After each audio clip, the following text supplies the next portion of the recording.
नमस्कार, आप देख रहे हैं जगत क्रांति टीवी और मैं हूं आपके साथ ज्योतिका। आइए रुक करते हैं खबर की ओर।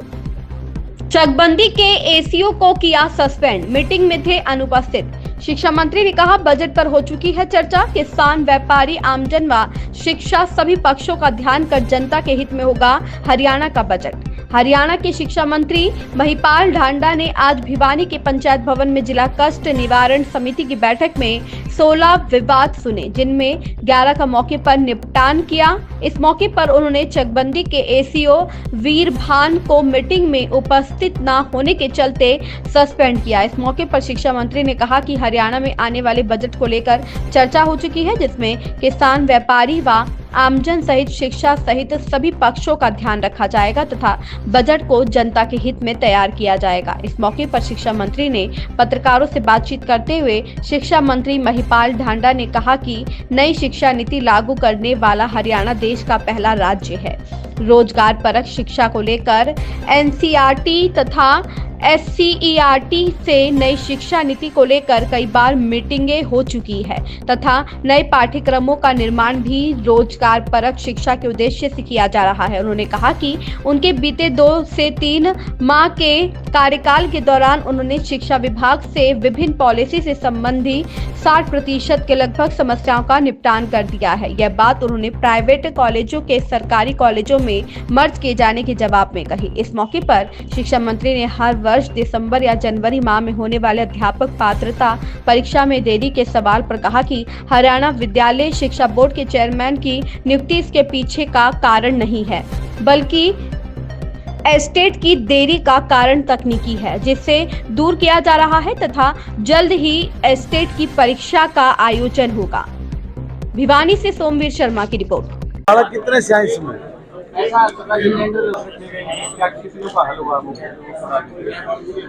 16 मामले टोटल थे, जिसमें 11 मामलों का निपटारा हो गया, 5 का अभी पेंडिंग रखा गया। सर, आज जो है हरियाणा का है, तो उसको लेकर देखिए, प्री बजट पे लगातार चर्चा चल रही है। माननीय मुख्यमंत्री हर वर्ग के लोगों से बातचीत कर रहे हैं और बातचीत यही है कि भाई किसान की क्या एजुकेशन के क्षेत्र में जो हम लोग शिक्षाविदों से जानकारी ले रहे हैं कि उनको किस चीज़ की जरूरत है। ऐसे ही हर डिपार्टमेंट के और हर वर्ग के, चाहे उसमें व्यापारी है, चाहे उसमें उद्योगपति है, चाहे उसमें चैम्बर ऑफ कॉमर्स के लोग हैं, ये अलग अलग जो कैटेगरीज के लोग हैं, उन सब से चर्चा करके हम लोग इस बजट का निर्माण करने वाले हैं। बजट बहुत अच्छा होगा, जनता के हित के लिए बजट बनता है, जनता के हित के लिए बजट बनाया जाएगा। बात सही है। देखिए, 2 बात, एक तो जिसकी समस्या का समाधान हो जाता है, अगर उसको कहीं दूर से आना होता तो स्वाभाविक बात तो लिखित में दे देता है, कहता है कि भाई मैं नहीं आऊंगा। एक तो ये बात होती है। दूसरा, फिर भी जो आप संशय शंका कर रहे हैं, उस संशय शंका के लिए भी मैंने 2 लोगों की ड्यूटी लगाई है, जो हमारे ग्रीवेंसेस कमेटी के लोग हैं, को उनसे पता करके बताएंगे कि उनके पास प्रॉपर मैसेज सूचना है कि नहीं है। ऐसा नहीं, ये रुकावट नहीं है। हमने चेयरमैन के पद की अपने एसीएस को उसकी जिम्मेवारी दी हुई है, उसकी वजह से नहीं रुक रहा होता है। एक भाई कोई एस्टेट खाली एक बार उसकी नियुक्ति नहीं है तो इसलिए ये सारी चीजें हो रही हैं, ऐसा नहीं है। अभी उसमें कुछ टेक्निकल बातें थी, हम लोग उसको कर रहे हैं और बहुत जल्दी ये जो समस्या है उसका भी हम लोग निराकरण कर रहे हैं। वो कई तरह के कारण बनते हैं, उसकी वजह से होता है। अभी हम लोगों ने उस पर कहा है कि इसको जितना जल्दी हो सके उतना जल्दी मामले को सॉर्ट आउट कर रहे हैं। अलग तरह ये अलग अलग पॉलिसीज है, पॉलिसीज मैटर है। पॉलिसीज मैटर को सॉर्ट आउट करने में थोड़ा बहुत समय लगता है और हम लोग पहले भी जो आई है मेरे पास समस्या, संज्ञान में आने के बाद मुझे 2-3 महीने हुए, 2-3 महीने में हमने 60% से भी ज़्यादा प्रॉब्लम्स को सॉर्ट आउट कर दिया है। कुछ बचती हैं, ठीक है, समय समय पे उनको भी सबका निस्तारण करेंगे। भारतीय जनता पार्टी की दिल्ली में स्पष्ट बहुमत के साथ, बड़े मैंडेट के साथ सरकार बन रही है, क्योंकि छली कपटी शब्द बाण का उपयोग करके जिस तरह से लोगों की भावनाओं के साथ खेला गया 10 साल, उससे लोग बिल्कुल अब पूरी तरह से जैसे पहले अनभिज्ञ थे अब उतने जानकार हो गए।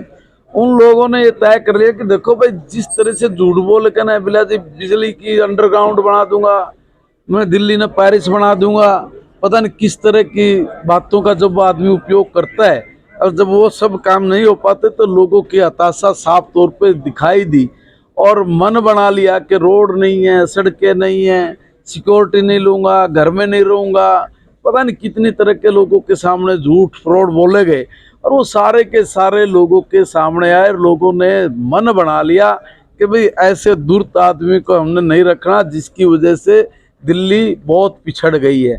और आज चुनाव है, मैं तो आप लोगों के चैनल के माध्यम से भी निवेदन करूंगा दिल्ली की जनता के कि वो बाहर निकले, लोकतंत्र के महोत्सव को अच्छे से बनाए वोट डाल के। तो जितना का चुनाव भी होने वाले हैं, अभी डेट उसकी फिक्स हो गई है, अभी ट्रिपल इंजन की सरकार बनेगी। SPSC से मामला था, संबंधित मामला था, उस पर सरकार को निर्णय लेना और बात करेंगे। रोजगार पर यस, मैंने बनने के बाद ये तय किया है कि भी राष्ट्रीय शिक्षा नीति को हम लोग जोर शोर से पहले लागू करें। लागू करने के लिए किस तरह के पाठ्यक्रम बनने चाहिए, उस तरह के पाठ्यक्रम बने कि नहीं बने, NCERT और SCERT के साथ मिलकर हम लोगों ने इस पर पूरी तरह से काम शुरू कर दिया है। हरियाणा में 2025 तक हम अपनी एजुकेशन पॉलिसी को लागू कर ले, ऐसा हमारा टारगेट है। मगर फिर भी थोड़ा बहुत आगे पीछे हो सकता है, मगर हमने टारगेट 2025 तक रखा है कि हम लोग इसको पूरा करेंगे। रोजगार परक एजुकेशन लोग बच्चों को मिले, और जिस अभाव में हम लोगों ने एजुकेशन ली है, हमारे बच्चे उस अभाव में एजुकेशन ना ले, इसको भी ध्यान में रखते हुए हमने चाहे तकनीक का सहारा लेना पड़े, चाहे आज के दौर में IT के युग में हम लोग किसी भी एंगल से अपने बच्चों को पिछड़ने नहीं देंगे। और देश में सबसे पहला राज्य ये हरियाणा बनने जा रहा है राष्ट्रीय शिक्षा नीति को लागू करने में। रोजगार परक शिक्षा ये जरूरी है, उसकी पूर्ण तैयारी है, राज नहीं है। मंत्री जी एक अभी आपके सामने हुआ था मामला ये। इस खबर में बस इतना ही। बने रहिए जगत क्रांति टीवी के साथ।